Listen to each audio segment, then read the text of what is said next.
degmada Xudun ee gobolka Sool ayaa qabatay koobka sanadlaha ah ee degmooyinka Sool loo qabto wariyayna Zakariya Wadani ayaa faahfaahinta warbixintan inoo sii qaada dhigaya. degmada Xudun ayaa martigelisay koob kulmiyay 8 magaalo oo hoos taga degmada Laascaanood ee gobolka Sool. waxaana ay kala yihiin Xudun, Yagoori, Boocame, Tukaraq, Sarmaayo, Arbogays iyo Carooley. koobkan ayaa waxaa dhigay suurana geliyay alla ka sokow ururka Ugbaad oo shacabka reer Xudun ay ula baxeen laambadii aan damin. ugu horreynkaasi waxaa nasiib u helay kulankii koowaad ee furitaanka koobkani magaalooyinka Tukaraq iyo Xudun oo iyadu ahayd magaaladii markaasi martigelisay. kabtanada labadaasi naadi kala watay ayaa bilowga ciyaarta waxa ay muujiyeen farxad iyo rajo maadaama aan ciyaarta dhammaadkeeda la gaadhin mid kastaana uu filanayo guul inuu kala tago gegida ciyaartani ka socoto. mas-uuliyiintii habsamo socodka koobkani gacanta ku hayay ayaa ugu horreyntii halkaasi ka hadlay waxaana ay sheegeen ujeedka koobkani loo dhigay. ciyaarta koowaad oo galabta lagu furay degmada Xudun iyo degmada Tukaraq. koobkan waxaa hirgeliyay ururka Ugbaad aanu aad ugu mahad celinayno. sidoo kale waxaa hadda nala joogay degmooyinkii martida ahaa ee koobka ka soo qayb galay. waxaana degmada Xudun ayaa martigelisay 8 degmo hirgeliyay. koobkan muhiimadiisu wuxuu ahaa isdhexgalka dhalinyarada, ka hortagga qabyaaladda iyo mukhadaraadka iyo aafada tahriibta. insha Allah bilaa kale waxaan ku rajaynaynaa inuu noqdo koob la isku dhexgalo. intaasoo degmo la isku keenay oo isdhex gashay oo guri wada degtay oo waqti wada qaadatay oo kubad wada ciyaartay. kubaddu waa luqadda kaliya ee adduunka ee lagu wada hadlo la isku fahmo. labada wadan ee adduunka isku nacay waa Falastiin iyo Yahuud. haddana waa kubaddu waa wax kulmisay weeye oo kaliya ay saaxiib ku noqdeen.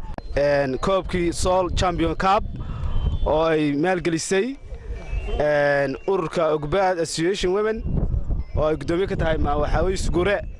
koobkaas oo la isugu keenay 8 degmo 8 degmo halkan ay kulmisay.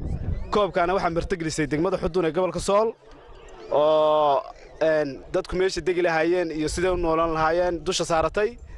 ciyaartu si fiican buu socotaa.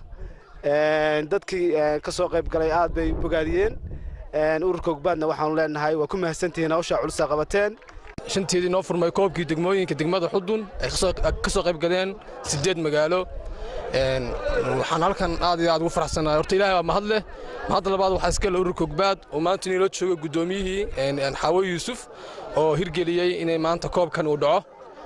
waxaan aad iyo aad baan ugu faraxsanahay ururka Injooga.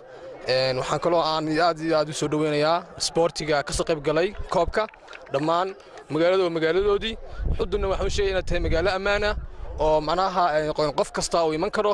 waxaan hirgelin karnaa inaanu qabanno aanu martigelino koobka gobolada inaanu martigelino ayaan ku hanweynahay. anigoo ku hadlaya ururka afkii gudoomiyaha sportiga degmada Guri. waxaan u mahadnaqayaa marka ugu horeysa Ilaahay subxaanahu wa ta'aala inoo suurtageliyay inagoo nabad qabnay inaan halkan isugu nimaadno. mar labaad waxaan u mahadnaqayaa oo mahadnaq iyo bogaadin u jeedinayaa populationka reer Xudun. hadday tahay amniga, hadday tahay cuqaasha, hadday tahay dhalinyarada, hadday tahay ururada Ugbaad ay ka mid yihiin. kidigin waxaan leeyahay saad noo soo dhaweysay marin soo dhaweynana. anigoo ah gudoomiyaha sportiga degmada Boocame waxaan ka soo qayb galnay koobkii laga qabtay magaalada Xudun ee degmooyinka. waxaan u mahad celinayaa hawlwadeenada koobka oo waxa qabtay koobka ururka Ugbaad. madasha ciyaarta waxaa goobjoog ahayd Maama Xawo Yuusuf Guure oo ah gudoomiyaha ururka Ugbaad. waxaana ay shacabka reer Xudun ay ugu baaqday inay dhammaantood ay ka shaqeeyaan sidii uu u dhammaan lahaa koobkani. waa in la waayaa qabyaalad qabiil maanta waxaan rabnaa inuu noqdo wax la waayay. waxa kaloo loo aasaasay inay degaan kastaaba uu meesha u yimaado uu ku arko amnigeeda, dad barashadeeda, dalbarashadeeda. talabaad waxaan rabnaa in dhalinyarada ay kaga reesato inay taariibto, in ay taariibaan, inay qabyaaladda maxay tahay la ilaawo, in la isleex dhalo, in dadku ay noqdaan dad walaala. dhalinyarada waxa laga filayaa cidda kaliya suurin karta waxa weeye waa dhalinyarada ama kuwan ciyaaraya ha noqoto ama kuwa gobolka Sool meesha joogana ka maqan ha noqoto.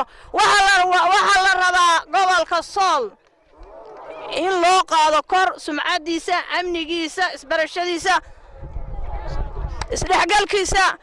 marka reer xudunna waxa laga rabaa sida uga qayb qaadan lahaayeen dadweynaha reer xudunna waxaan u malaynayaa waxay caan ku ahaan jireen inta badan ba xagga gobsooridda waxaa laga rabaa shacabka reer xudun inta ay joogaan tiimamka ciyaaraya deegaamada gobolka Sool ka yimi gobol waa dhinacii nugaasha hawdkii kuma jiro insha Allah ta'ala waa rajaynaa iyagana mid ka lamida kulamo noocaas ama ciyaaro noocaas inaanu qabano reer xudun waxa laga sugayaa xil dheeraad inay iska saaraan maaha guddiga qabanqaabadu kaligood inay ordo gabdhaha waxa laga sugayaa inay ka qayb qaataan shaqada laga qabanayo dadka gogladooda inama diyaarintooda hawsha abaabulkeeda ciyaartan ayaa waxay 90kii daqiiqo ee ugu horeeyay ay ku soo dhamaatay 1-1 iyadoona ugu dambeyntii rigoolayaal ay guusha ku raacday naadiga sitay calanka degmada Tukaraq sidaasina ay ku hadhay martiqaadayaasha xudun oo iyagu noqonaya kuwa 2 jeer oo hore qaaday koobka degmooyinka oo hore loogu qabtay degmada Laascaanood